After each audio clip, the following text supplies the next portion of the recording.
Good afternoon, welcome to my channel. So today I'm going to try something a bit different.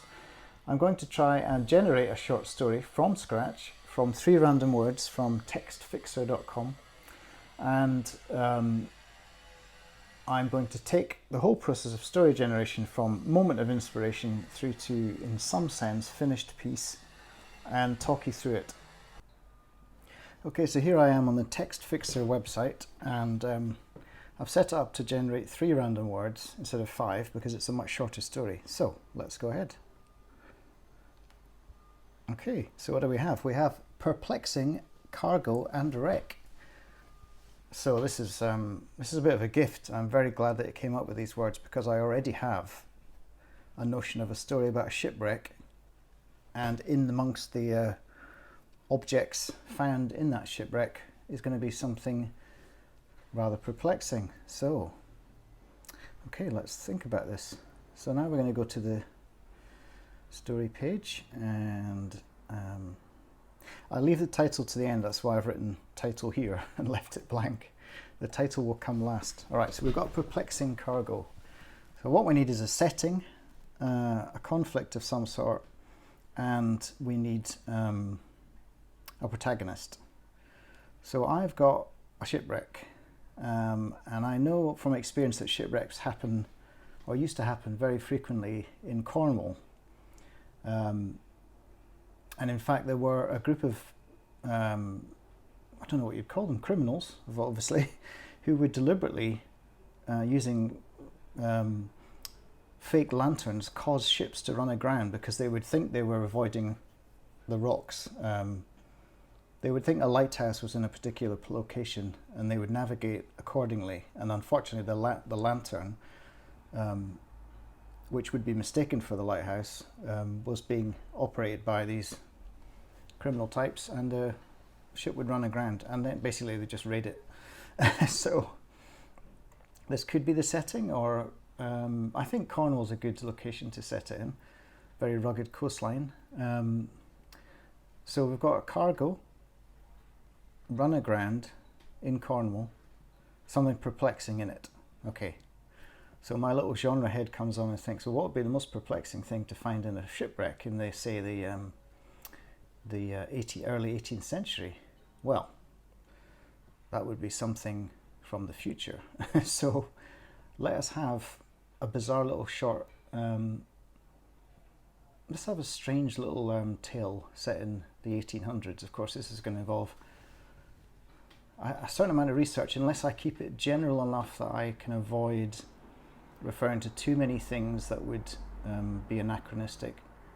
And I can always go back and revise it and put in a couple of little bits of period detail. Anyway, so we need a character. Now when we come to characters and opening lines, I tend to just let instinct rule. So let's have a look. What shall I say? The call came in. How did a call come in? This is suggesting, no, that sounds like a phone call. Archibald, it's always a good archaic name, received the alert. That's a term that can be used for a vocal call or some other form of signalling. Just after dinner time. No, just during dinner. Because I think I'm going to give him a character note that he's a person who's very, very fixed on things being regular and rule driven during dinner time. Like Archibald received the during dinner.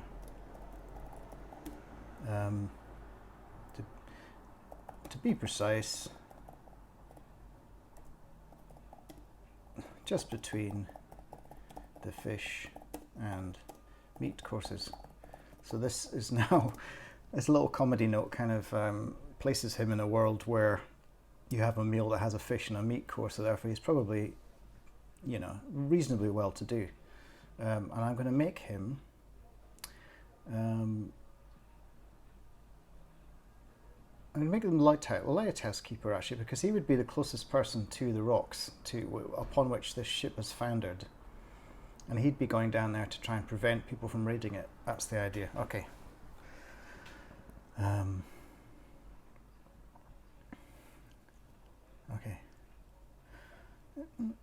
Normally, this would be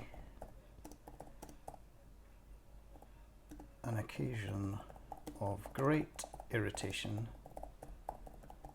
to Archibald, who hated his repast being interrupted by anything. Having been the keeper of the, not jeeper, what's a jeeper?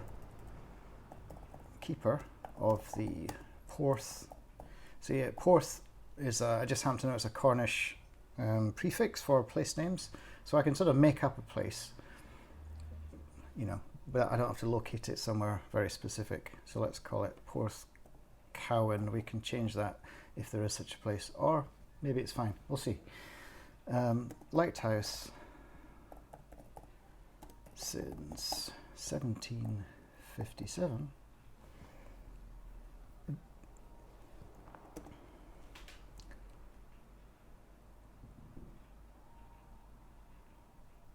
With his 30th anniversary coming up. So this, without me having to go too much into exposition, you now know it's 1787 or 1786. You also know that he's at least 50s in his 50s or maybe 60s. So this is like hiding a bit of exposition in here.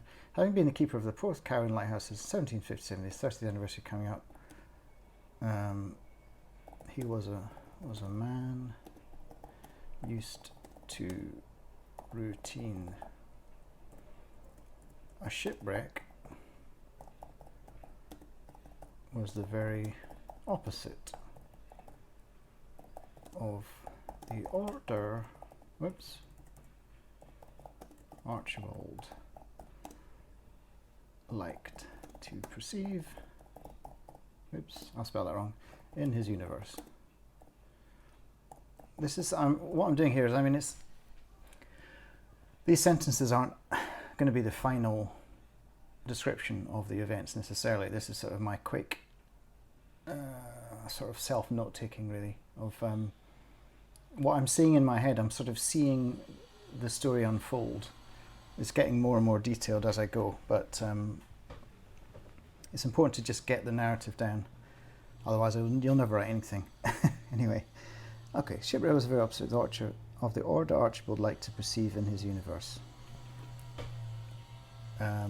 Nevertheless, he felt it his duty to follow the small boy, just follow Jesse, let's say, the small boy who appeared at the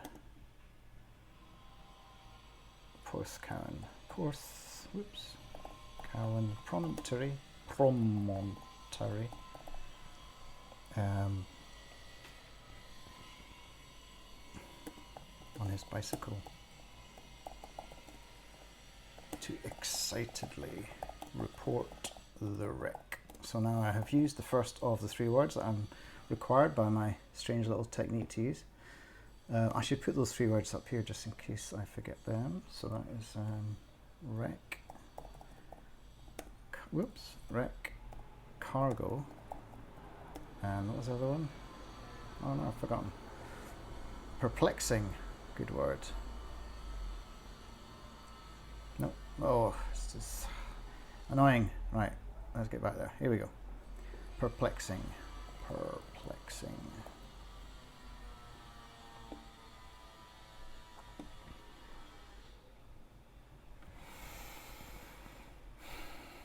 A shipwreck was the very opposite of the order Archibald liked to perceive in his universe. Nevertheless, he felt it his duty to follow Jesse, the small boy who appeared at the Porth Cowan promontory, on his bicycle to excitedly report the wreck. Archibald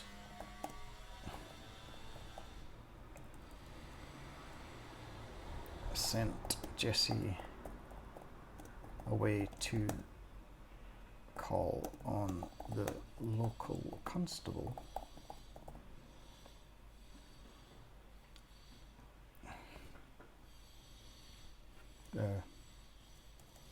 Actually, to call upon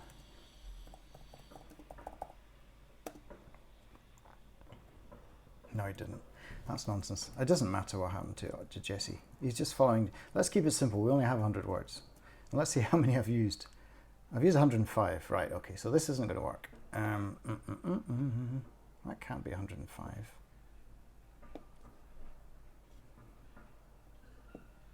That's 100 words. Wow. Okay, maybe I'm not going to write a 100-word story. Maybe I'm going to write a 200-word story. I think I probably am. Right.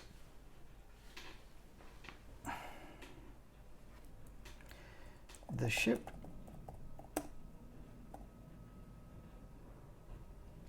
a small schooner. Later on I will look up a proper kind of ship appropriate to the period, but I'm going to call it a schooner at the moment. Had foundered on the craggy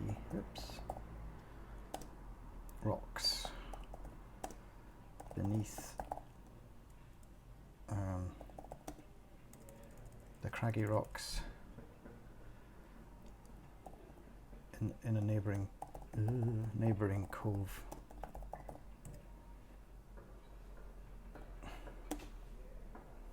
Its crew having long abandoned ship, and only its captain, who spoke no English, remaining behind to guard the cargo. To guard whatever cargo he could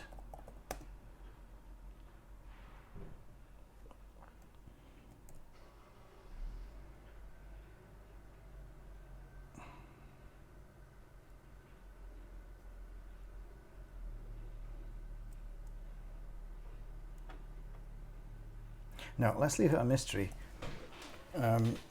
We also don't want to introduce too many new characters, because then it'll end up an epic.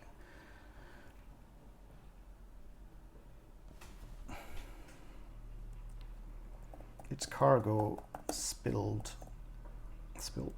scattered better, amongst the violent breakers. Frothing breakers, crashing breakers. I think crashing for now.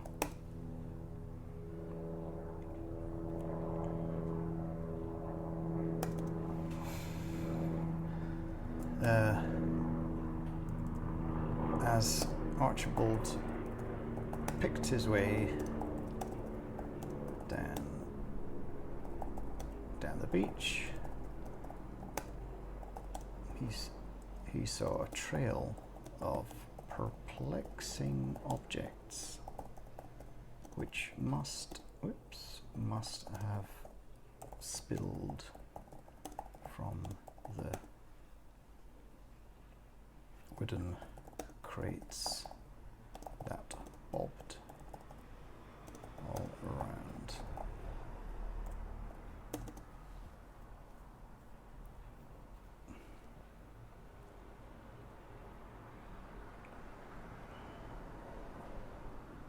What were these perplexing objects, is the question. And I haven't answered it yet. Time for tea.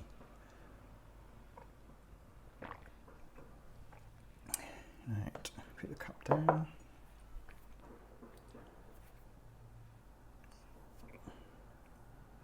Jesse's still there, and he could be useful.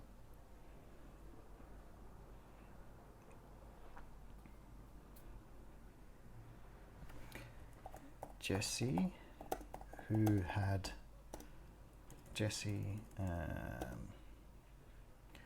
just skipping alongside Archibald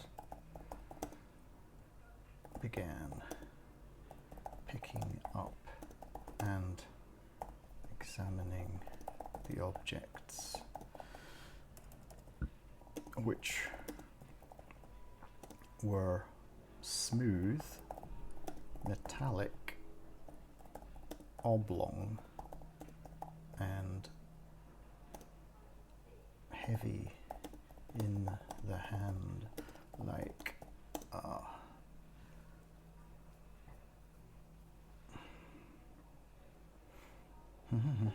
I don't want to use the word finished. There's a specific word I'm thinking of, but I can't think of it right now. Piece of slate. It's not finished, it's not finette, dressed. Piece of dressed slate, that's the one. Like a piece, like a slab of dressed slate. And now I'm going to have Jesse speak. What now?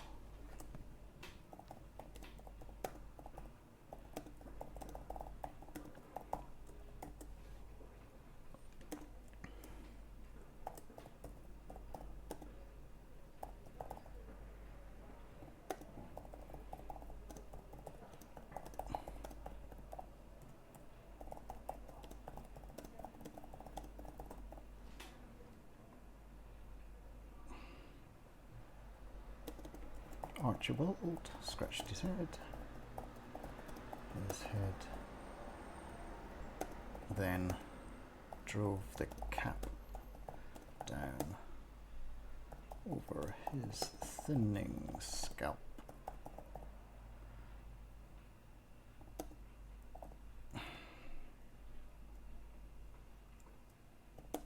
Protect.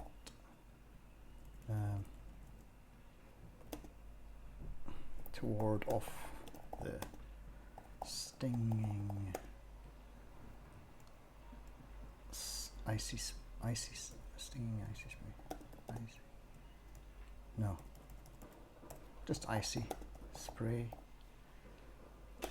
and bitter wind. Oops, not bitter. Bitter wind.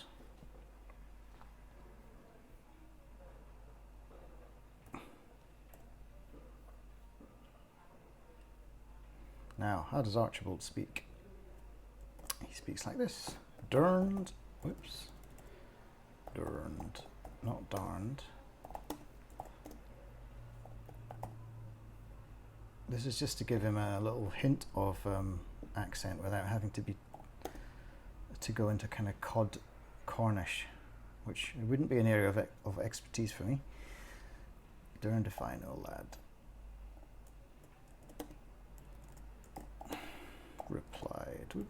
Replied the lighthouse keeper. Now, why have I said replied the lighthouse keeper?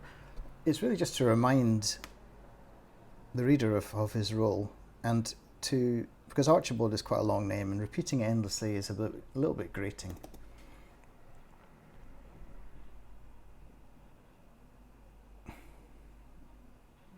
Neither of them had neither man nor boy, that's better, that's a bit more archaic and sort of fits with the story, had seen anything like this before.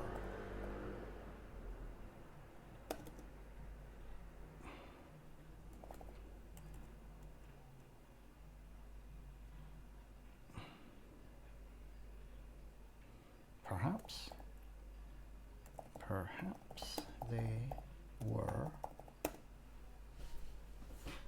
they were decorative tiles.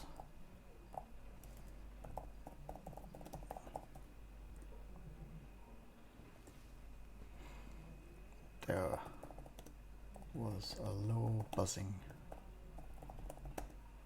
accompanied by a sing-song melody.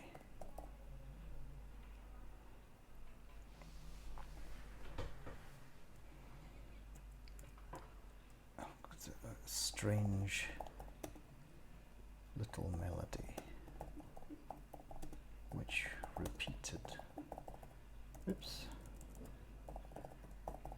and sounded like it was being played, performed on, what's it called again? Ah, not vibraphone, not xylophone, not glockenspiel, the other one.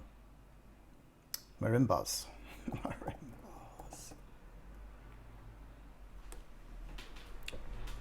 A foreign percussion instrument Archibald had once seen in an ethnographic museum. There, it's got a bit of culture.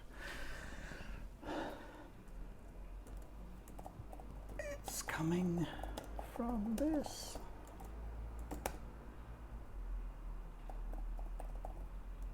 Shrieked Jessie excitedly as the tablet lit up and a voice from heaven or hell said,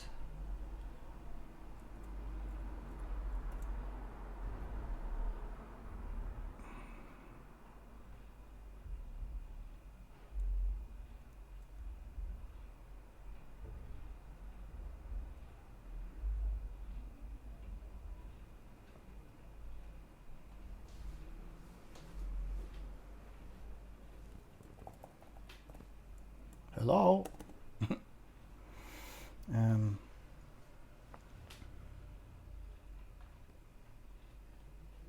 No. What I want it to say is what Siri says when you press your, what do you call it, thingy button, the center button on an old iPhone. What can I help you with?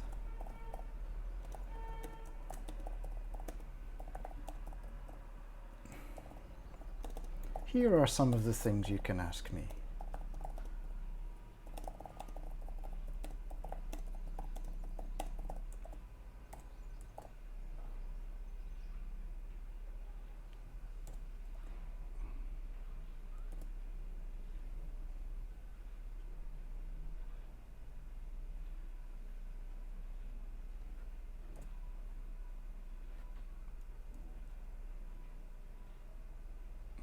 I'll put that in italics, I think, rather than speech, because it distinguishes it from the spoken speech. It is on screen after all. No, but this is a voice. Okay.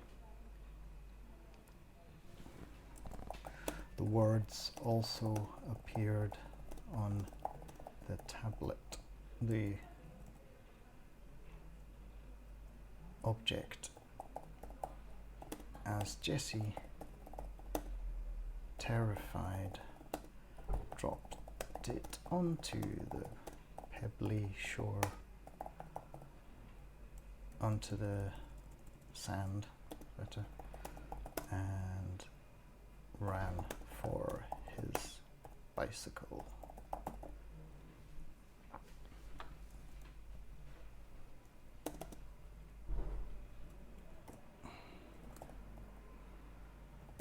Well, I never, said Archibald.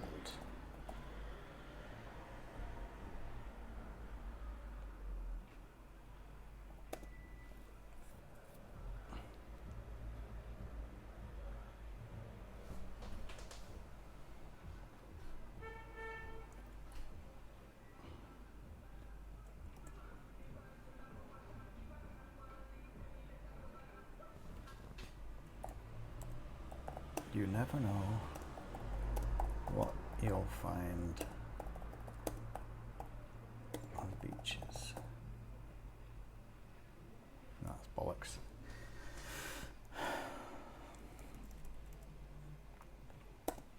Wondering if the pork roast would still be warm in the oven.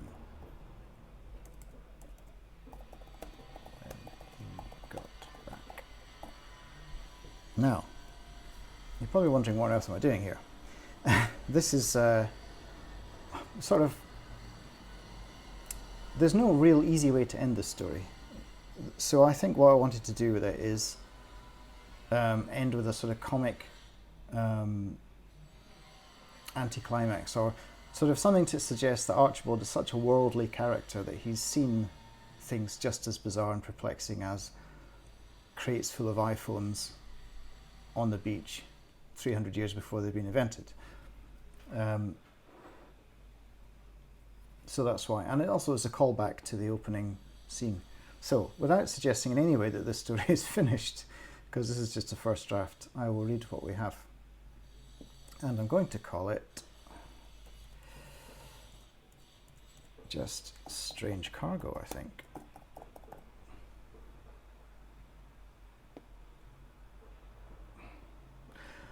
Archibald received the alert during dinner, to be precise, just between the fish and meat courses. Normally this would be an occasion of great irritation for Archibald, who hated his repast being interrupted by anything. Having been the keeper of the Porthcawen Lighthouse in 1757, with his 30th anniversary coming up, he was a man used to routine. A shipwreck was the very opposite of the order Archibald liked to perceive in his universe. Nevertheless, he felt it his duty to follow Jessie, the small boy who appeared at the Porthcawen promontory on his bicycle, to excitedly report the wreck. The ship, a small schooner, had foundered on the craggy rocks in a neighbouring cove, its crew having long abandoned ship, its cargo scattered amongst the crashing breakers. As Archibald picked his way down the beach, he saw a trail of perplexing objects which must have spilled from the wooden crates that bobbed all around. Jessie, skipping alongside Archibald, began picking up and examining the objects, which were smooth, metallic, oblong, and heavy in the hand, like a slab of dressed slate. "What in hell are they, sir?" Jessie gaped, turning one of the objects over in his hand. Archibald scratched his head, then drove the cap down over his thinning scalp to ward off the icy spray and bitter wind. "Durned if I know, lad," replied the lighthouse keeper. Neither man nor boy had seen anything like this before. Perhaps they were decorative tiles. There was a low buzzing, accompanied by a strange little melody, which repeated and sounded like it was being performed on marimbas, a foreign percussion instrument Archibald had once seen in an ethnographic museum. "It's coming from this!" shrieked Jessie excitedly, as the tablet lit up and a voice from heaven or hell said, "What can I help you with? Here are some of the things you can ask me." The words also appeared on the object, as Jessie, terrified, dropped it onto the sand and ran for his bicycle. "Well, I never," said Archibald, wondering if the pork roast would still be warm in the oven when he got back. Yeah, I'm not very keen on the ending. I think actually I don't need that. Why don't I just end with the image of Jessie scarpering in terror?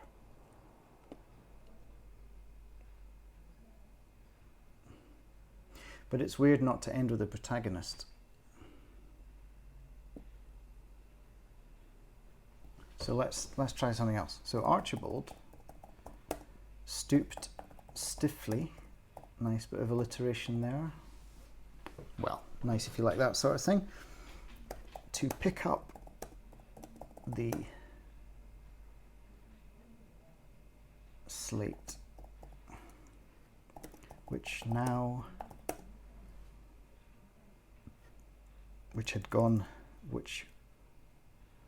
was no longer glowing. He shook it and put it to his ear.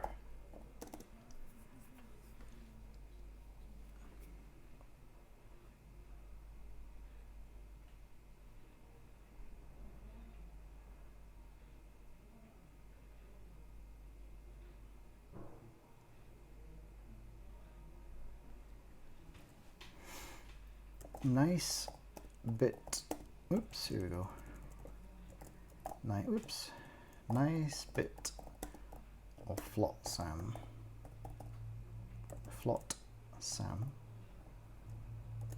He muttered to himself, heading back up the beach towards his lighthouse and pot roast. There we go.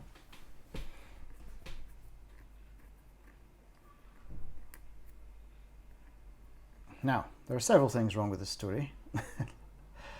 One, it's way too long. I said I was going to do 200 and I seem to have written 381 words, but let's not worry too much about word length, because let's assume that there's no restrictions. Now, the reason you might want to write to us a restriction is, one, because it helps you edit your story down to a reasonable length and cut any unnecessary verbiage, but also there are certain magazines that want a story of like a piece of flash fiction under 1,000 words or 500 words or 75 words. Or actually, the other day I submitted several pieces to a magazine that had to be 6 words long.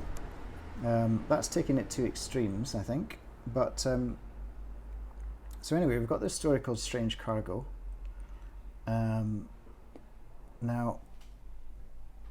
I don't want this to be the world's longest video, but let me just see if I can take 5 or 10 minutes to cut this down and make it sharper, make it make more sense. So Archibald received the alert during dinner, to be precise. We don't need to be precise. Just between the fish and meat courses. Normally this would be an occasion of great irritation to Archibald, who hated his repast being interrupted. We don't need to buy anything. Oops.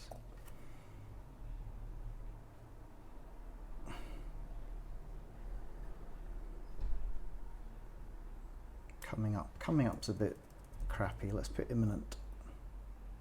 Imminent.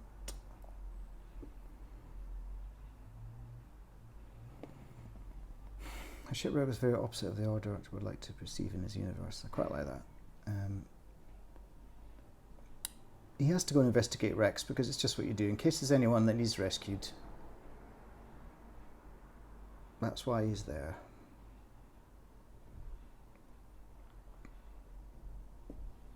I'm going to say, instead of a small schooner, I'm going to say a 3-master, because I know there are such ships, and it means that I can describe it without having to go into detail. So now you know it's a ship, it's a sailing ship with 3 masts, so it's not a modern ship. So this ship hasn't come through a time warp. Its cargo evidently has. Okay, so that cut off suddenly, and I had made some more amendments, so I will just talk you through the rest of them.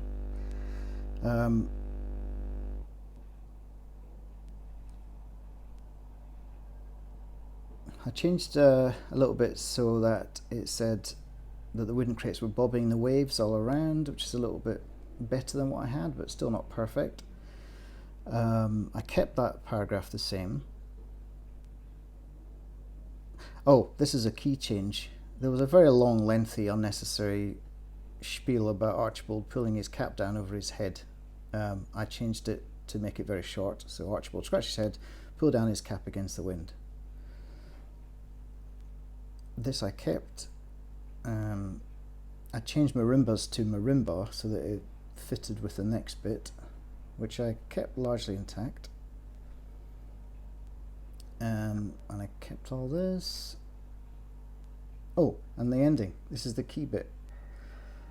So a nice bit of flotsam, he says, muttered to himself, heading back up the beach towards his lighthouse and pot roast. And I didn't feel that was really enough of a bit of a...